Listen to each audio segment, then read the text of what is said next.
algumas lições sobre a igreja de Corinto. Como eu disse, graças a Deus, né, já é sabido por todos que nós estamos caminhando aí para a organização da nossa igreja, né? A nossa congregação tem 39 anos e ainda não é igreja organizada. Nós estamos caminhando para isso. Mas eu pergunto a vocês, de onde nós deveríamos ou devemos tirar os melhores exemplos para a igreja de Florestal? De onde nós devemos extrair os melhores exemplos? A gente falou, só que é você.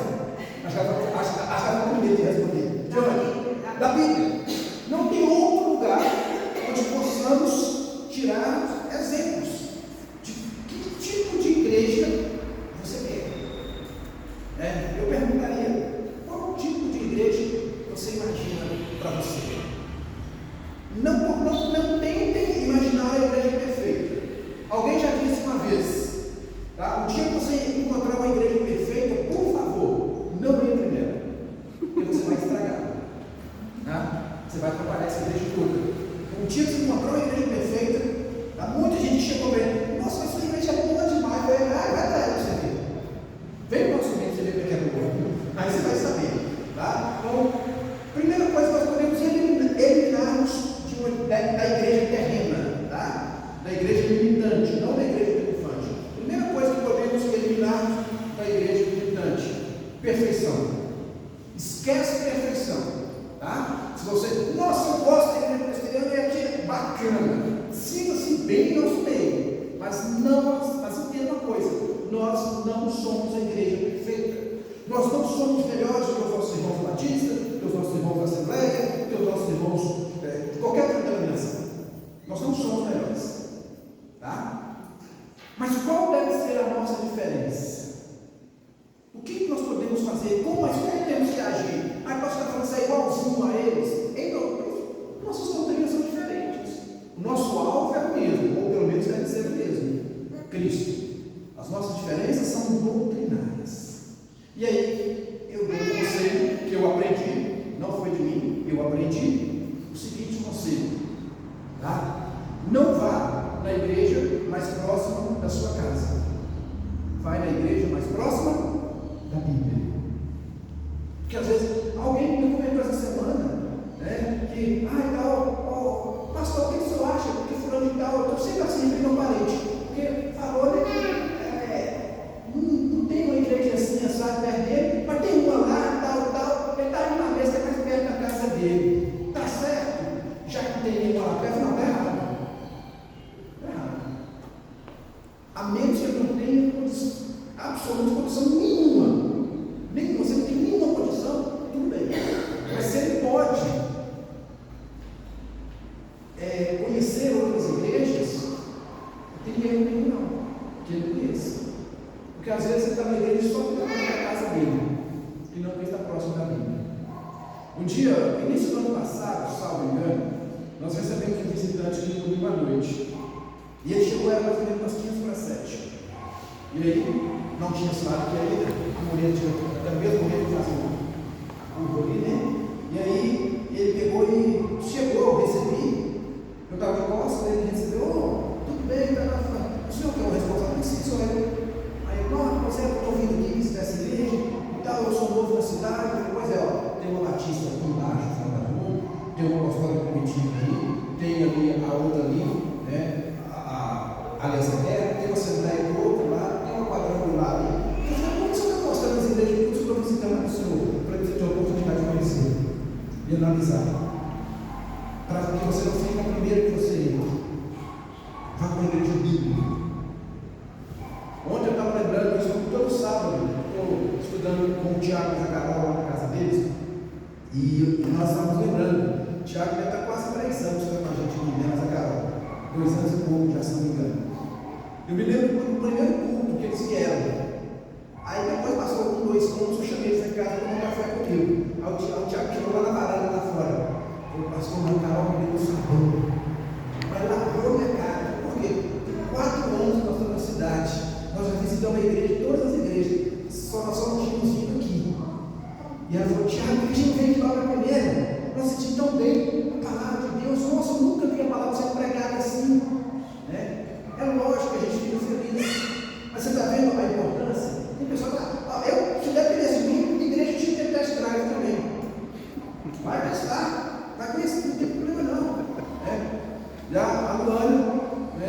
Jefferson estão fazendo diferente. Eles têm 3 meses pela cidade, a gente já está vindo aqui. Né? Tomara que fique.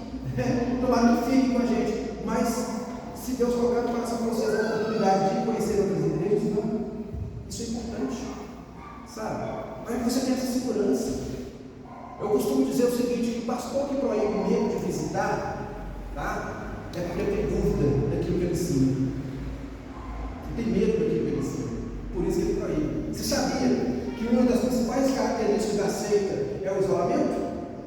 Como que você identifica uma igreja que se diz igreja, mas na verdade ela é uma seita?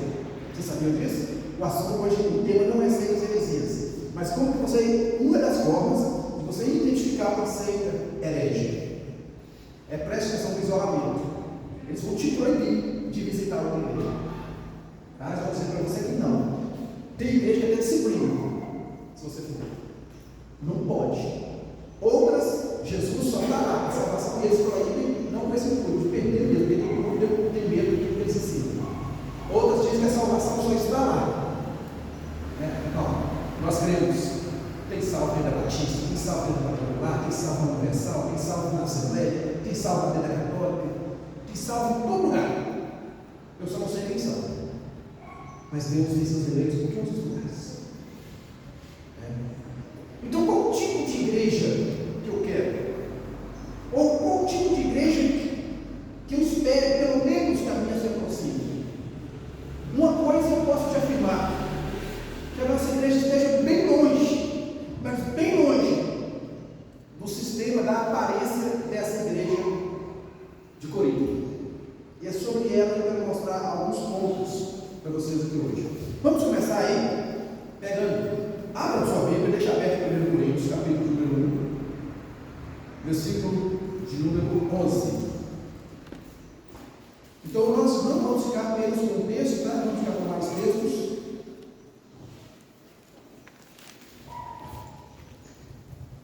Capítulo 1, versículo de número 11. Vamos começar hoje, vou fazer totalmente diferente. Vou começar explorando. Você lembra a igreja que explora visitante? Mas pode ficar tranquilo, não pedir dinheiro não, viu? Leia para você explorar a sua voz aqui. Você lembra para nós capítulo 1, versículo 11 aí? Primeira carta de Paulo aos Coríntios. Meus irmãos, fui informado por alguns da casa de Cloé que há divisões entre vocês. Amém.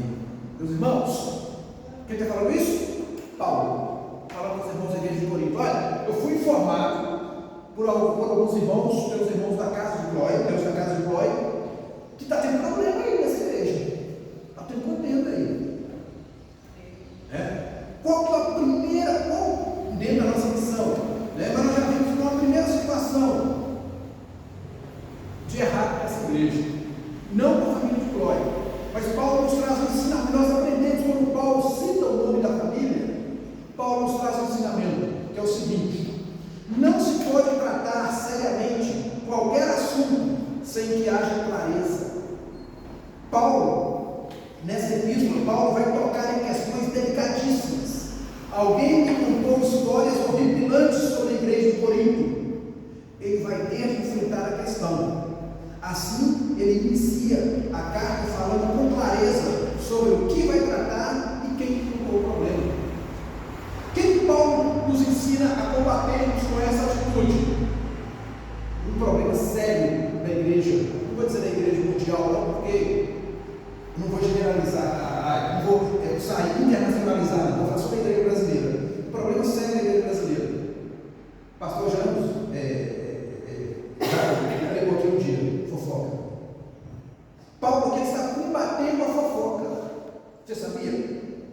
Paulo está combatendo a fofoca da igreja. Mas como assim está combatendo a fofoca? Você está falando que alguém me contou. Como que está combatendo a fofoca e você está usando o nome dos outros? E aí, como fica isso?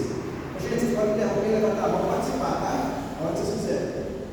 Como que Paulo está combatendo a fofoca e você está falando? Eu fiquei sabendo por alguém. E agora? Paulo está combatendo a fofoca ou está fazendo fofoca? O que vocês acham? Vocês estão falando com o André? Vocês não estão falando comigo, não? Está corrigindo. Está corrigindo, mas para frente ele dá um testemunho de como que tem que ser. Ele está corrigindo, né? Isso. A palavra-chave dessa primeira carta é correção. Ok. Mas eu pergunto,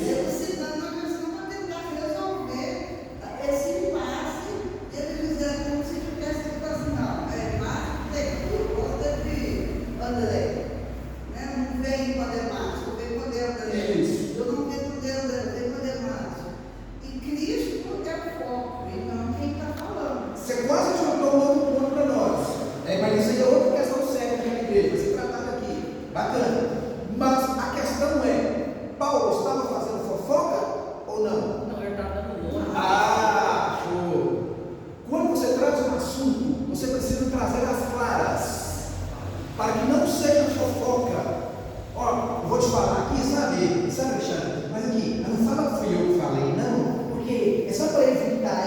Não tem nada que evitar. Você já falou. Você falou da vida com o Emerson com outro e não quer que o Emerson saiba o que você falou. Então, Paulo, ele começa imediatamente. Paulo vai ter que tratar um assunto sério da igreja. Paulo vai ter que tratar um assunto grave na igreja. Vai ter que corrigir um monte de porcaria da igreja.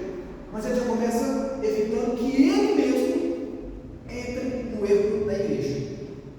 Eu não vou fazer fofoca. E a forma que você tem, a primeira característica de uma conversa sadia para não se tornar fofoca é trazer a fonte.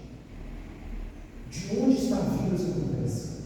Uma vez alguém chegou para mim, não foi aqui não, chegou para mim e falou: mas tem uma situação aí, e tal, eu estava pensando que o fulano de tal, isso.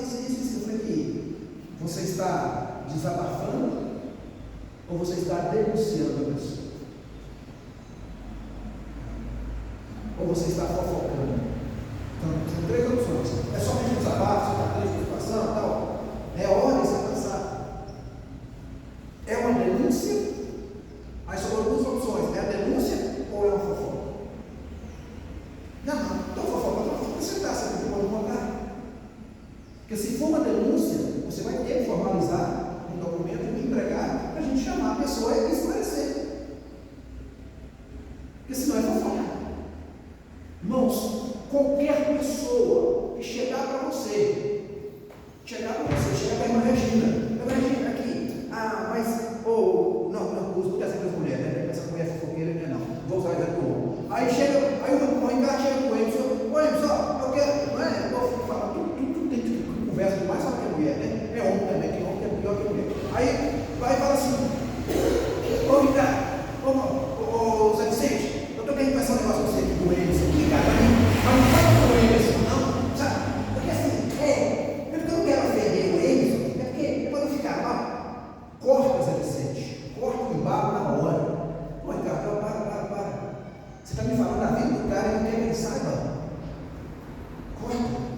Não me fala não. Não me fala. Tá? Porque eu vou falar com ele. Corte o embalo do fofoqueiro. Quando você corta, sabe como você corta o fofoqueiro? É na hora que você fala que você vai denunciar ele, na hora que você pede nomes.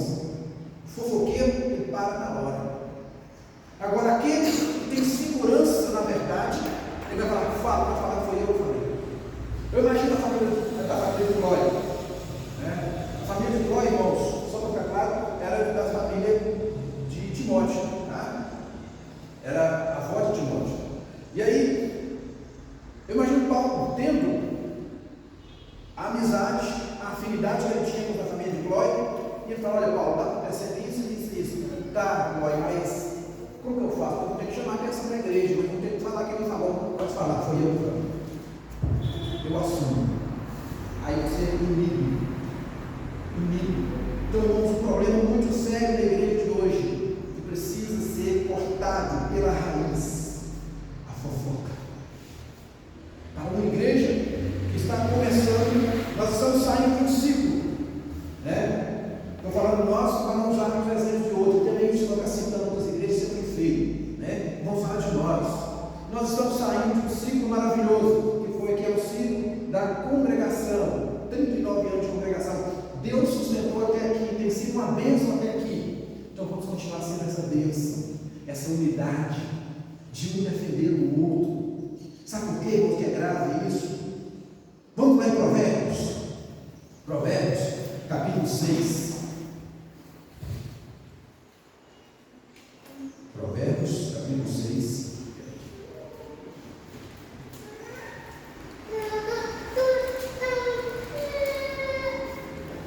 Do 16 ao 19. Lembra nós aí, gente? Provérbios 6, do 16 ao 19, para fecharmos essa parte da fofoca. 6 coisas o Senhor aborrece, e a 7ª a sua alma abomina: olhos altivos, língua mentirosa, mãos que derramam sangue inocente, coração que trama projetos iníquos, pés que se apressam a correr para o mal, testemunha falsa que contenda entre irmãos. Então, irmãos, vamos contar aí para ver se a gente acha as 7 certinhas, né? Às vezes só na leitura, às vezes a gente passa batido. Vamos descobrir qual é a 7ª aí, com clareza. Olha só, 6 coisas que o Senhor conhece, a 7 que ele domina. Quais são as 6 que ele acorreu lá? Vai contando o dedo. Olhos altivos, tá? Língua mentirosa, mãos que derramam sangue inocente. 3. Coração que trama projetos iníquos. 4. Pés que se apressam a correr para o mal. 5. Testemunha falsa que profere mentiras. 6. Qual que é a 7ª? E um que semeia contendas entre irmãos. Então cuidado com isso. Cuidado com a fofoca. Você pode estar sendo semeador de contendas. E isso, a Bíblia diz que o Senhor abomina. E aí, eu vi um vídeo que eu achei muito interessante, eu concordei com o pastor. Eu sempre usei essa expressão, não tem pecadinho, pecadão, tem pecado. E é verdade. Mas, trazendo para essa ótica de agressividades, há pecados que são mais prejudiciais que os outros. Há pecados que trazem mais transtornos do que os outros. Porque você vai ver nessa classificação, a Bíblia nos mostra 7 pecados, mas o último traz consequências piores. Deus releva de uma forma diferente, ou não é? 6 ele odeia, o 7º ele abomina. Então ele trata de forma diferente. Então, irmãos, primeira coisa, a gente deve tomar cuidado com fofoca na igreja. Se for para trazer alguma coisa, onde você não vai trazer as claras, não traga. Se vai começar qualquer coisa, aí o Zé Vicente foi começar o projeto Neemias. Lembra? O primeiro projeto que nós fizemos nessa igreja, construção dos muros, da casa pastoral, um monte de coisa foi até estar aqui. Isso aqui hoje é fruto do projeto Neemias. Mas aí você vai começar aí, começa a picuinha, para com o projeto. Para, é melhor parar do que dizer que está fazendo, mas está criando contenda na igreja. Para, não faça, é a melhor coisa do que criar contenda. Vamos agora, Tânia, vou pedir para você ler aí, se você que adiantou o assunto muito bem colocado, tá? Para nós aí, capítulo 1, versículo 13. Isso, vai para 1 Coríntios, capítulo 1, versículo 13.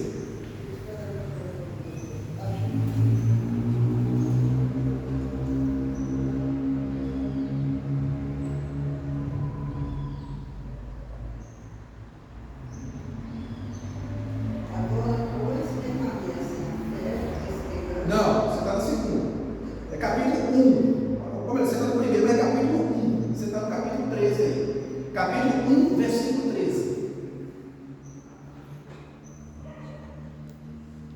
Será que Cristo está dividido? Foi Paulo crucificado por amor de vós, ou fostes vós batizados em nome de Paulo? Isso. Então, aqui agora outra coisa muito grave que estava acontecendo no seio daquela igreja. Partidarismo. E como que isso funciona? Como que isso acontece? Às vezes até de forma involuntária. Começa de forma involuntária e daí a pouco se torna um partidarismo mesmo. O que nós precisamos entender, irmãos? Não tem nada de errado em eu gostar de ouvir tal pregador. Não tem nada de errado em eu gostar de ouvir tal cantor. O problema é quando há uma preferência louca, onde chega ao ponto de rejeitar outros pregadores, rejeitar outras pessoas fazendo, porque não é aquele que eu gosto. Seria uma adoração ali, por exemplo. Quase se aproxima muito de uma idolatria. Eu brinco com a Rosa lá, né? Chegou quarta-feira, eu venho pro culto. Aí eu fico aqui, eu chego lá, a Rosa está lá, ligadinha, ouvindo o reverendo Hernandes Dias Lopes. O negócio dela é Hernandes, Nicodemos, vai indo. Aí eu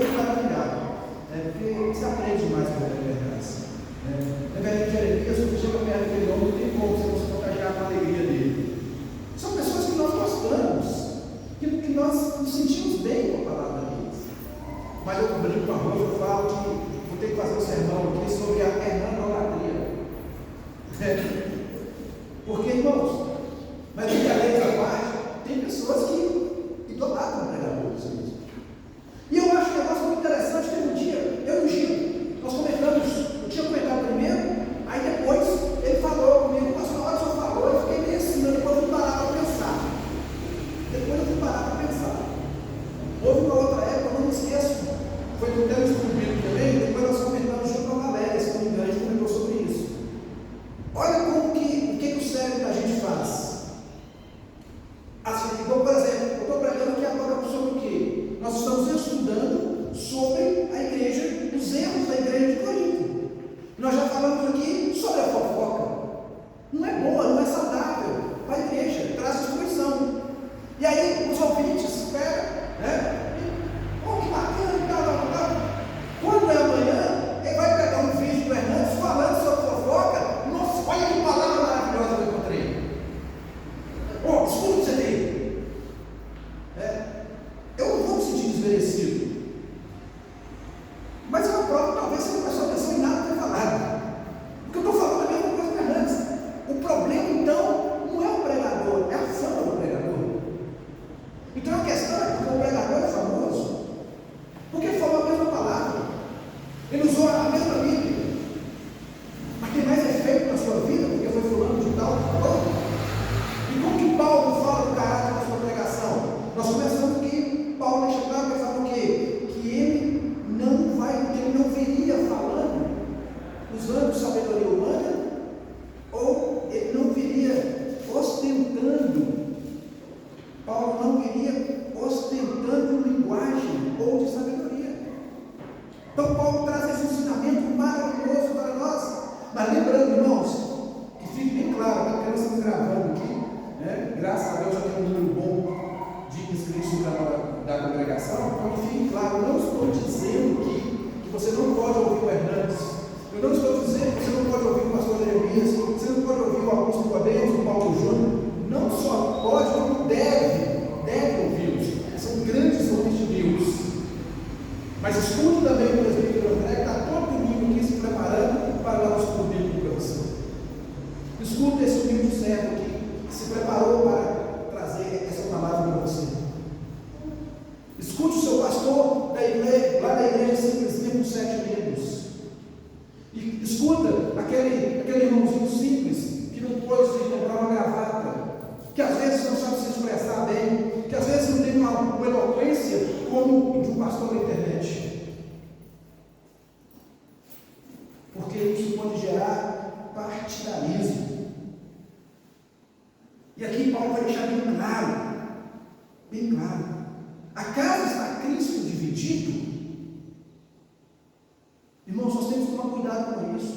Hoje, na igreja atual, nós temos 3 correntes. Reformados, somos nós, pentecostais e neopentecostais. E aí, e nós reformados, a grande maioria, somos calvinistas. Os pentecostais e neopentecostais são arminianos, né? Onde tem aquelas brigas de teses, de doutrinas, predestinação versus livre-arbítrio, soberania de Deus versus vontade do homem e tal, um monte de coisa.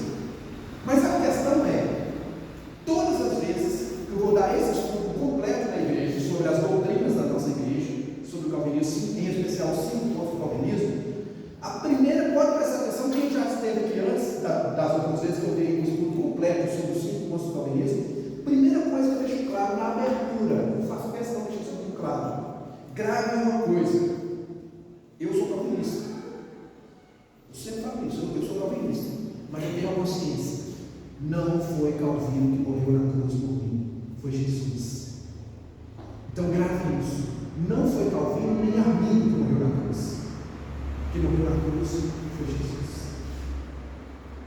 Existiram as diferenças teológicas, sempre existiram, tá? As doutrinas, as diferenças sempre existiram. Nós vamos encontrar Pedro e Paulo quebrando Paulo por causa da circuncisão. Paulo estava quebrando a lei deles, mas nem por isso eles deixaram de ser irmãos. Então pode haver diferença doutrinárias? Sim, tem que existir. Isso é bom, isso é saudável.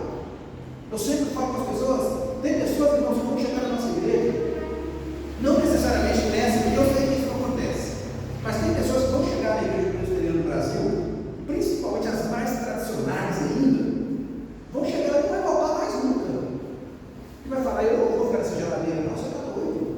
O povo é frio demais. Quem já ouviu isso aí? Presbiteriano é frio? Já ouviu? Alguém já ouviu mesmo? Né? Nossa, presbiteriano é frio demais. Né? Eu costumo dizer, só para parentes, nós não somos frios, nós somos organizados. Prova disso, graças a Deus, olha o nosso culto aqui. Nós somos uma diferença aí no meio. E nada contra quem é mais tranquilo, que tem igreja que só usa o órgão mesmo, só o piano, não aceita bateria e tal. O problema deles, eles são cultuando ao Senhor. Então tem pessoas que vão chegar em algumas igrejas da nossa denominação e vai falar, eu não volto aqui mais nunca nessa geladeira. Em compensação, tem outros que vão chegar na Assembleia de Deus e vão dizer, eu não volto aqui mais nunca nessa baderna. Peraí, então está explicado. Eu me lembro, meu pai, muitos anos antes de ele morrer, ele não era muito chegado de crente, não. Né? E ele virou para mim um dia, ele deveria ter 20 e poucos anos, e falou assim, por que tem um tanto de igreja? Eu falei, mas por que você está curioso com isso? Eu falei, não, porque eu já perguntei um monte de pastor e ninguém me respondeu. Eu deveria ter 23 anos no máximo. Aí eu perguntei um tanto de pastor e ninguém conseguiu me dar uma resposta. Por que tem um tanto de igreja? Na minha visão é simples. É porque eu acredito um tanto de crente. Mas como assim? Falei, a grande verdade só que eu precisei abrir um parênteses para ele.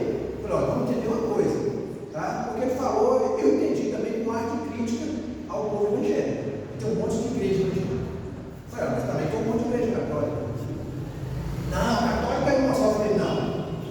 Aí eu perguntei lá no nosso contexto da nossa cidade. Eu falei, como que chama a igreja lá do centro? Lá acho que é a nossa Rosário, tá. E ela no bairro de Fátima? A igreja de Fátima. E aí é o nosso bairro? A igreja de São Cristóvão. E a igreja do Galo? Tá. Então não é uma só. Assim somos, então, todos. Não, mas todos é católicos, só que beleza. Nós, é o evangelismo, todos nós somos evangélicos. Só que é batista, presbiteriano, assembleia e tal. É mesmo, né? Então, a partir daquele dia, ele entendeu porque tinha tanto de igreja. Sabe por que tem tanto de igreja? Porque tem tanto de crente. Tem diversidade. Precisamos explicar para vocês. Diversidade é positiva no seio da igreja. A divisibilidade não. Eu me lembro, um estudo que eu dei na igreja da Graça, lá em Betim, na verdade era a congregação, o primeiro estudo da congregação da igreja da Graça, era no bairro Nossa Senhora das Graças, no final dos anos 60, meu irmão era motorista, então eu ia andar de graça com ele, eu tomava conta, eu fui inaugurar essa congregação, eu tinha exatamente 18 anos, e o sermão que eu usei lá, foi justamente em cima desse texto que a Tânia leu para nós, e o tema é diversidade ou divisibilidade. Então a diversidade ela é positiva para a igreja. Um faz uma coisa, outro faz outra, outro faz não sei o quê, outro trabalha nisso, outro tem um dom para aquilo. É maravilha, isso é bênção para a igreja. Isso é positivo para a igreja. Mas a divisibilidade não.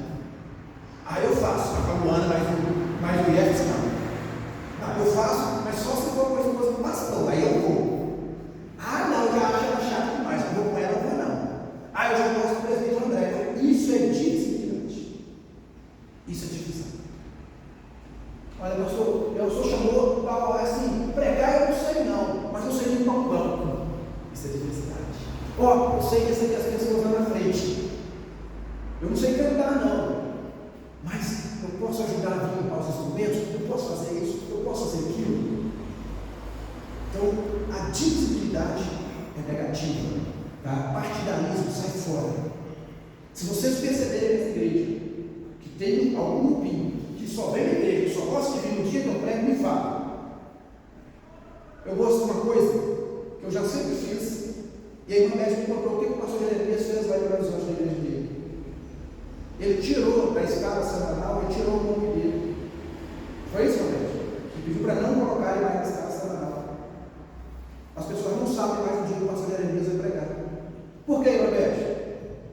Não chega, só tinha gente, só enchia no dia das escalas dele. No dia do pastor Hernandes ia pregar. Né? Deixa eu levantar e falar, eu vou testemunho que eu achei maravilhoso, que eu vi presencial na vida do reverendo Hernandes Deus Deus. Você tinha levantado a mão?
O dia que alguém chegar para você, lógico, isso é difícil acontecer, mas se alguém chegar para você enchendo a bola, falando que massa, prega muito, cuidado com essa pessoa.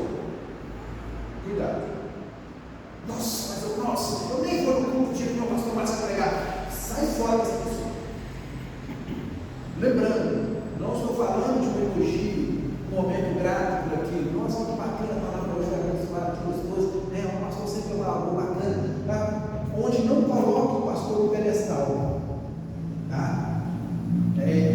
Esse tipo de comentário pode, onde traz um elogio sadio, uma coisa gostosa. Mas se colocou o pastor no pedestal, meu irmão, pula fora. Pula fora. E eu particularmente detesto isso.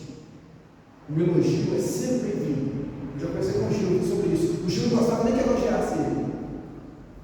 Aí ele disse, pastor, você só fica falando que conhece a Bíblia, eu sou o quê? Você conhece mesmo? Não tem problema não. Te elogiar é uma coisa.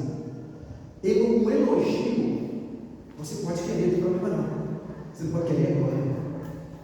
Alguém chegar para você e falar, nossa, olha, por exemplo, como que nós não vamos nem elogiar, como que nós vamos glorificar a Deus pela vida da Letícia e a Maísa, esse trabalho que elas fizeram ontem com as crianças? Como você vai falar? Como você vai citar? Agora, isso não vai fazer da Letícia e da Maísa as melhores pessoas, as melhores professoras do mundo, onde agora não querem que ninguém mais ensine mais os filhos na igreja.